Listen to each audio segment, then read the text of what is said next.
Hello guys, this is Nis. Welcome sa Walang Kwentang channel. So, nandito na naman tayo para sa panibagong video.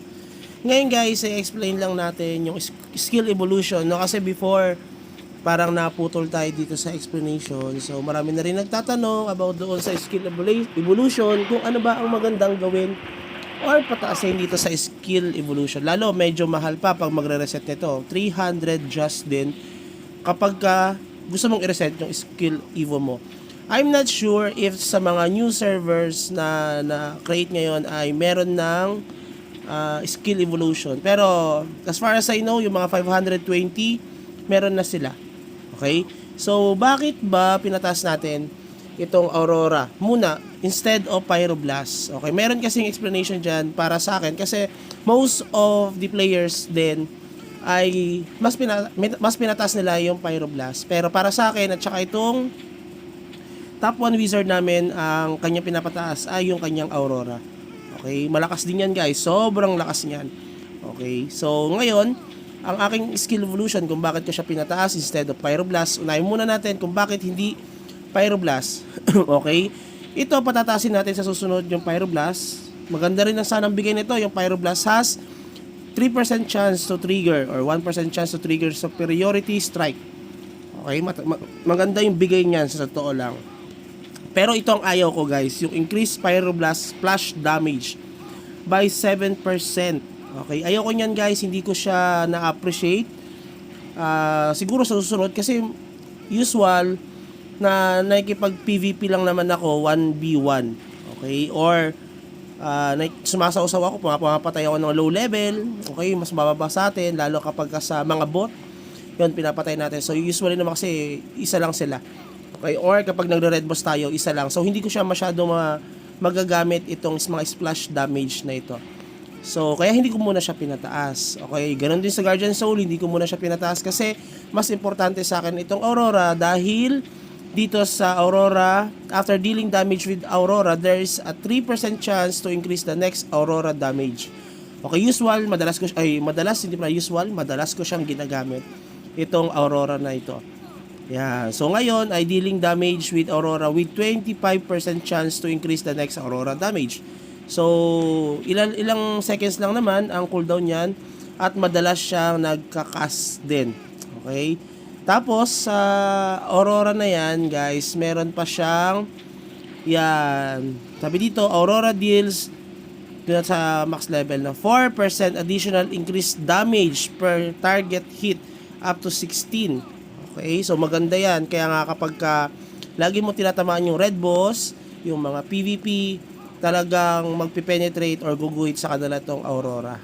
Okay, maganda naman sana yung Pyroblast, pero kung for combination of these two skills, no, yung options niya, feeling ko mas magbe-benefit ako dito sa dalawang ito, sa Aurora na ito. Tapos, ito isa mas maganda, yung Aurora gains an additional 25% penetration and unlock T1 effect. So, nakikita nyo dyan, parang meron ng ring, may ring na yung aking, parang ring beam na yung aking Aurora. Nakikita nyo may mga ganyan na. So, yan yung T1 effects. Hindi ko lang sure kung ano yung T2 effects, no?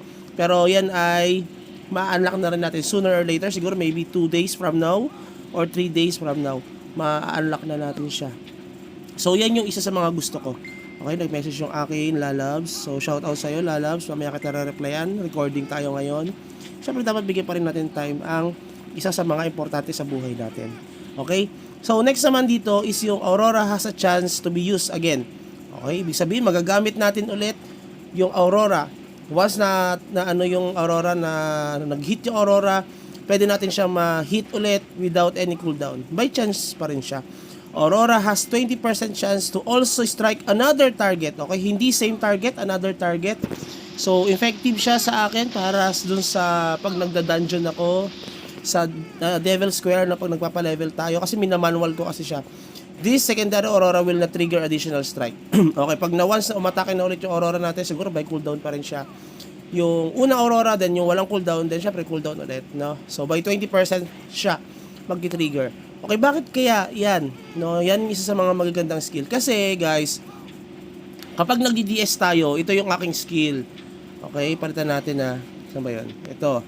Yan yung ginagamit natin, skills, yan. Ganyan yung ginagamit natin. Tapos, manual ko siyang ginagawa ko, pinipindot ko pa rin itong Aurora na yan.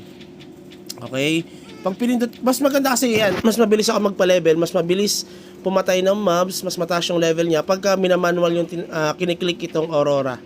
Okay? Kasi kapag ganyan lang niya, hinayaan nyo siya, mabagal, mababa yung experience na nakukuha ko. Ganyan lang, yung Blizzard lang yung ginagamit natin. Okay, so, yeah, kaya hindi natin ginagamit yan dito sa AFK, yung Pyroblast, kasi mas maganda yung Pyroblast. Pero pangit yung Pyroblast sa Devil's Core kasi mas maraming mobs yun. Okay, kaya Pyroblast ang ginagamit nito pag AFK. Ginagamit lang natin itong Blizzard, tsaka yung Aurora sa, dito, pagka sa mag-DDS tayo. Okay, tapos kiniklik natin ito. Yan. Tapos kinagandahan nito guys, di ba? Kapag nag-trigger yung can be used again the Aurora, ay dalawang beses rin nag-aano rin yung nadadagdagan yung ating combo regen. Okay? Kapag tumira yung Aurora, meron na yung regen dyan. Tapos pagka nag-strike siya ng dalawa, okay, nagpapatong yung combo regen niya guys. Okay, ano, kita nyo yan guys? Yan yung Aurora effects. Dalawang beses yan. Kita nyo, dalawang effects yung yung dalawang Aurora yung pinapalo niya. Tapos nagkakas ulit na another na yan yun sa ating combo regen. So mabilis pumutok yung ating combo dahil nga sa skill ng skill evolution. So dahil diyan mas mabilis tayo makapagpa-level. Okay, palitan natin, balik natin ulit dito. Yan yung importante, yan yung dalawang dalawang Aurora na lumalabas. Yan, 'di ba? Ang ganda guys, ang ganda niyan tignan. So yan yung reason kung bakit ako gumagamit ng Aurora. Yan yung pina-priority ko. Tapos kahit din naman sa ating artifacts, Aurora rin yung pinapa-level up natin. Ito kasi meron pa akong Pyroblast kasi mataas ang bigay nito, sayang eh. Tier 2 na kasi siya, ito tier 1 lang. Okay, pero sooner or later papalitan natin yan para ma-unlock natin yung effects ng ating Aurora. Kaya guys, pwede nyo naman itong gayahin, pwede rin namang hindi, wala rin naman problema. Para sa akin, at least kahit paano nabigyan kayo ng another insight about this. Tapos, dito naman sa Aurora has chance to ignore the target damage reduction. Okay, alam nyo naman, yung damage reduction natin, mataas yan, makunat. Ayan, damage reduction natin. Ilan ba yung damage reduction natin? Ayan, meron tayong 96.01% sa damage reduction. So, meron dyan mga mataas ang damage reduction, usually 100 plus, di ba? So, 120. May mga mataas yun, napakakunat nun. Pero dito, dahil sa Aurora natin, once na tinamaan siya ng Aurora natin, by chance pa rin naman siya. Syempre, the more na mas marami kang binabatong Aurora, mas malaki yung chance. Meron tayong 18%. Ngayon, 15 pa lang. Siguro bukas, pag na-level up na natin ito, ay magagamit na natin yung madadagdagan yung chance ng ating Aurora by 18. Okay, Aurora has 18% chance to ignore the 15% of the target's damage reduction. Malaking percent yun guys, yung 15%. Malaking tulong para sa atin yan, para mapalambot yung mga kalaban. Okay, na kapag katinignan mo dito sa Pyroblast, okay, maganda rin sana ito, ignore damage din naman siya. Yan, patataasin sana din natin yan. Kaso ang problema nga, ito, hindi ko siya na-appreciate. Susunod ko na siya ma-appreciate no, kapag hindi ko na siya mapalevel yung iba nating skill evo dito sa ating Aurora. Kasi gusto kong kuhain ito. Yan ang gusto natin kuhain, yung tier 2. Yung after hitting a target, Aurora reduces a target's defense success rate by 3% for 5 seconds. Okay? Siyempre 3% lang yan pero malaking bagay yan guys, yung defense success rate. Ibig sabihin, may chance na hindi mag-miss yung ating damage, yung ating atake sa ating mga kalaban. Kaya kung bakit Aurora yung pinili natin. Hindi dahil wala naman tayong X na Aurora, di ba? So, kung nakikinig mo lang yung joke ko dyan, wala akong X na Aurora ha, for your information. So, kung bakit pinili ko Aurora, hindi dahil may Aurora akong X na pangalan. So, yun. So, yan yung gusto natin kuhain. Yung Aurora reduces the target damage. The target defense success rate. Ito, hindi ko na siya kukunin, yung mga blind na yan. Yan, sa susunod na yan. Kasi, mostly kasi tayo ay red boss lang. May nag-comment sa atin sa ating YouTube channel na ano daw yung daily na ginagawa natin, no, sa pagkapalevel ng character. Siguro may ano rin siya, gusto makita sa character natin. Pero i-upload natin yan sa susunod. Ito muna i-content natin. Tapos, pag hindi na natin siya patataasin itong Aurora Blind sa target, okay, hindi mo na yan kasi medyo hindi ko siya na-appreciate pa. Kukuhain ko na itong Pyroblast. Itong Pyroblast has a 3% chance to trigger the superiority. O, may chance pa rin siya. Meron siyang 12% pag level 7 na siya, guys. So, patataasin din natin to. At kapag napataasan natin ito, guys, ang next na patataasin natin ay ito ng Soul Guardian. Okay, pagkakuha natin itong level 1 at level 7 na ito, ay kukuhain na natin yung Soul Guardian. Okay, bakit? Kasi hindi ko kasi ma-appreciate itong Pyroblast Splash damage. Okay, siguro sa susunod na, kasi maganda rin naman ito pag magpapa-level ka, kasi splash damage dito sa mga nag-AFK tayo. Pwede rin naman natin kuhain to. Pwede nyo siyang kuhain para makuha nyo hanggang dito sa level yan. Inflict Scorch, dealing 10% of the initial damage.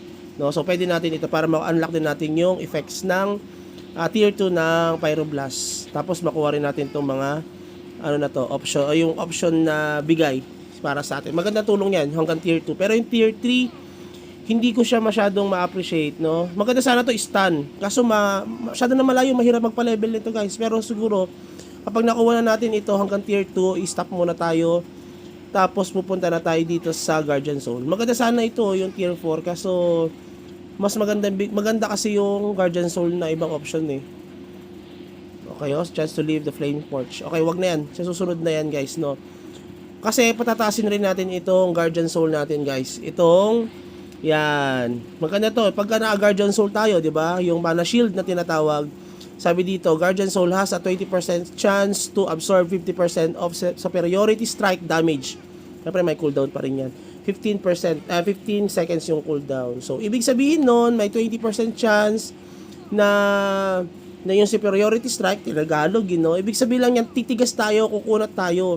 Eh, yun yung problema nga natin, guys, di ba? Napakalambot natin, lalo pag tinamaan tayo ng fatal, yung critical ng fatal, no? Yung excellent damage, superiority damage ng fatal, talagang ubos yung buhay natin. So, itong resist superiority strike, ay nakikita ko na isa sa mga factor kung paano natin mapapatigas yung character natin. Okay, tapos, ito pa, when Guardian Soul, yung parehet, pag naka-mana shield, lagi naman tayo nagmamana shield, diba? Kasi isa yan sa mga skills natin. When Guardian Soul lasts using teleport, once na teleport tayo, guys, ay matadagdagan yung ating damage reduction by 35% for 2 seconds. Okay? So, maganda yan kapag nakikipag-PVP ka, tumatakas ka, or hinahabol ka, or gusto mo siya mag-teleport sa harapan mo, mag-teleport ka sa harapan niya. Pagka nag-tele ka, meron kang 2 seconds. Matagal na yung 2 seconds, guys, na madadagdagan yung damage reduction mo ng 35%. Napakataas niyan, guys. 35% kahit na paano matigas yan. Kung nag-teleport ka, gumana yung 35% na reduction mo, tapos tumama yung fatal niya, hindi ka kaagad mamamatay ng Dark Lord, ng Blade Knight.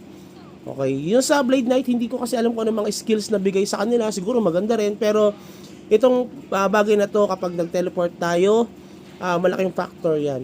Lalo kapag madalas ka mag-teleport, diba? Kasi ang teleport ko parang 6 seconds yung kanyang cooldown, 5 to 6 seconds ata. Hindi ko lang sure kasi hindi ko naman siya pinataas yung max na yon dahil may mas magandang skills akong in-upgrade, no? So, yun, kung nakasubaybay kayo dun sa channel na, sa channel natin, makikita nyo kung ano yung in-upgrade natin, kung bakit hanggang doon lang yung ating teleport. So, minamaximize lang natin kasi semi-spender nga lang tayo, di ba? So, para masundan nyo rin yung character development natin. So, yun. Tapos ito yung maganda, guys. When Guardian Soul lasts, reduce penetration taken by 8% and unlock T1 effects. So, yun, kita nyo naman, guys. Lagi naman tayo naka-Guardian Soul.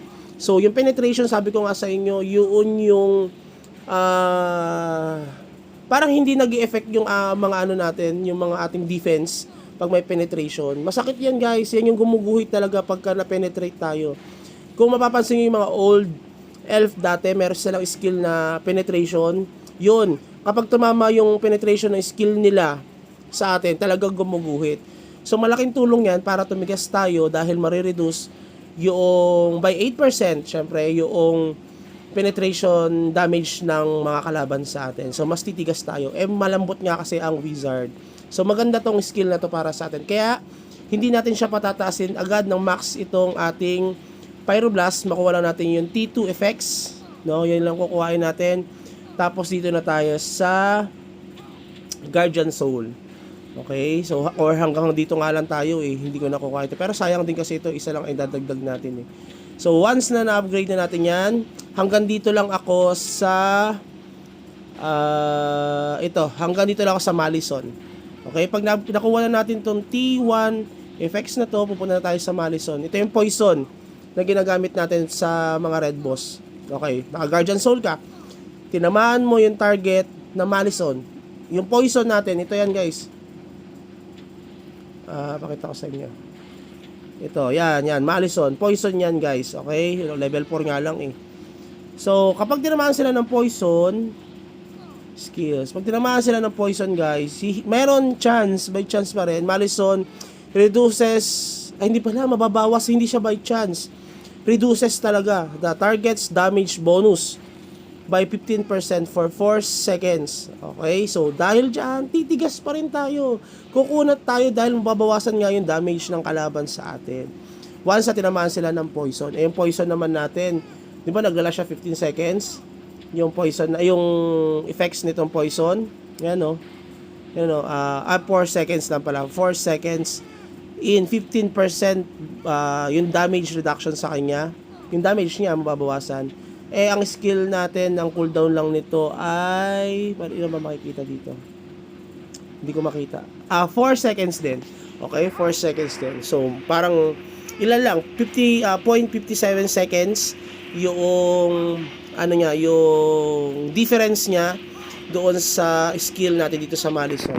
Okay, 4 seconds siya mababawasan or mababawasan ng damage. Tapos, once natapos yung 4 seconds natin, na inflicted na poison sa kanya, magkakas ulit yung Malison, then another 15 seconds na naman. So, 0.57 seconds lang yung difference nila. So, lagi lang siyang bawas ng bonus damage by 15%. So, dahil dyan, kukunat tayo, hindi tayo mapapatay agad. Dyan yung mga combination or mga balak kong kuhain sa ating Dark Wizard. Sooner or later, ma-unlock natin yan.